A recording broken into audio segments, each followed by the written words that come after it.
عام طور پر شادی بیاہ کے بعد خواتین اپنے والد کے نام کے بجائے اپنے شوہر کا نام لکھتی ہیں، اور اکثر و بیشتر شادی کے بعد اپنے والد کا نام نہیں لکھا جاتا۔ مختلف اس میں پیچیدگیاں بھی ہوتی ہیں، اور مختلف اداروں میں آپ ٹریولنگ کریں یا دیگر آپ کے کاغذات وغیرہ بننے ہیں یا دیگر اس طرح کے معاملات ہیں، تو اس میں یہ ریکوائرمنٹس ہوتی ہیں کہ شوہر کا نام وہاں مینشن کرنا یہ ضروری ہوتا ہے۔ اس حوالے سے سوشل میڈیا پر کافی عرصے سے پروپیگنڈا جاری ہے، جس میں یہ بتایا جاتا ہے کہ آپ صلی اللہ تعالی وسلم نے اس عمل کی سختی سے ممانعت فرمائی، مذمت بیان فرمائی، ایسی خواتین کو جہنم کا ایندھن قرار دیا، اور ایسی خواتین پر جنت کی خوشبو تک حرام ہے۔ آپ صلی اللہ تعالی وسلم کی کچھ حدیث پیش کی جاتی ہیں جن میں صحیح بخاری اور مسلم وغیرہ کی حدیثیں ہیں۔ یہ احادیث آپ صلی اللہ تعالی وسلم کی یہ سچی ہیں، یہ حق ہیں، اور آپ علیہ السلام کے ان فرامین میں کوئی شک و شبہ نہیں ہے، لیکن ان سے جو معنی اور جو مفہوم اخذ کیا جاتا ہے، جو مراد لی جاتی ہے، وہ ٹوٹلی رانگ، وہ باطل ہے۔ آپ صلی اللہ تعالی وسلم کے ان فرامین کا معنی ہرگز یہ نہیں ہے جو سمجھا جا رہا ہے، یہ جو جس کا پرچار کیا جا رہا ہے، بلکہ آپ صلی اللہ تعالی وسلم کی اس موضوع سے متعلق جتنی حدیث ہیں، یعنی اپنے نسب، اپنے نام کے ساتھ کسی اور کا نام لکھنا، تو ان ساری روایتوں کو اگر جمع کیا جائے تو ان کا نچوڑ یہی ہے، اور ان تمام کا معنی اور مفہوم یہی ہے کہ کوئی بھی شخص اپنے نسب میں کسی غیر کو شامل کرے تو اس پر اللہ کی لعنت ہے۔ یعنی کوئی اپنی ولدیت میں کسی اور شخص کو شامل کر لے جو اس کا والد نہیں ہے،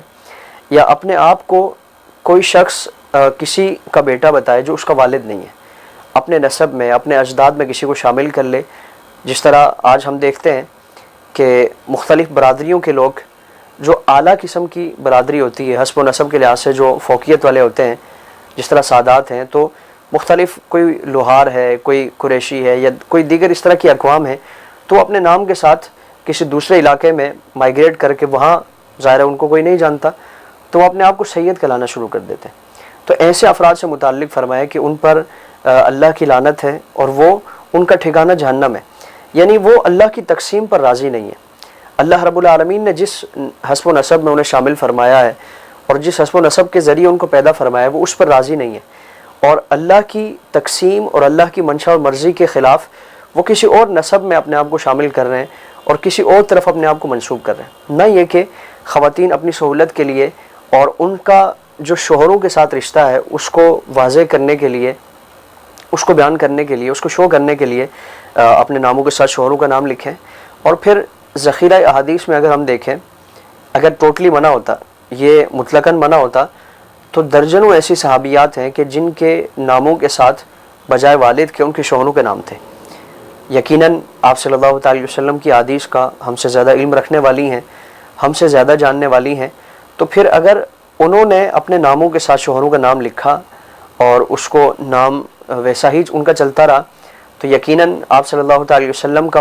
جو احادیث کا معنی ہے وہ سمجھنے میں ہم سے غلطی ہے۔ اور پھر ذخیرہ احادیث میں اگر ہم دیکھیں، حدیث کی سینکڑوں کتابیں ہیں، اور شروحات حدیث کی ہزاروں کتابیں موجود ہیں، ان میں سے اس موضوع سے متعلق جتنی حدیث ہیں ان کا اگر ہم جائزہ لیں تو کسی بھی ایک محدث نے اس پر کلام فرماتے ہوئے اس موضوع کو ڈسکس نہیں کیا۔ یعنی وہ سمجھتے تھے، وہ جانتے تھے کہ یہ موضوع اور یہ اشارہ ایسا ہے نہیں کہ جس کی طرف اتنی لمبی چوڑی بحث کی جائے اور اس کو اتنا کھول کھول کر بیان کیا جائے، کیونکہ آپ علیہ السلام کے فرامین کا ہرگز معنی یہ نہیں تھا۔ آپ صلی اللہ تعالی وسلم کی واضح اس سے متعلق دیگر احادیث بھی ہیں کہ جو اپنے نسب کو کسی اور طرف منسوب کرے یا اپنے نسب میں کسی اور شخص کو شامل کر لے، اس پر اللہ کی لعنت ہے۔ اللہ رب العالمین ہمیں آپ صلی اللہ تعالی وسلم کے فرامین کو، قرآن و سنت کو صحیح طریقے کے مطابق سمجھنے کی توفیق عطا فرمائے، عقل سلیم عطا فرمائے، اور غلط اور بے بنیاد اور بے سروپا باتیں پھیلانے سے، ان کا پرچار کرنے سے اللہ ہمیں محفوظ و مامون فرمائے، اس کا تدارک کرنے کی اللہ توفیق عطا فرمائے۔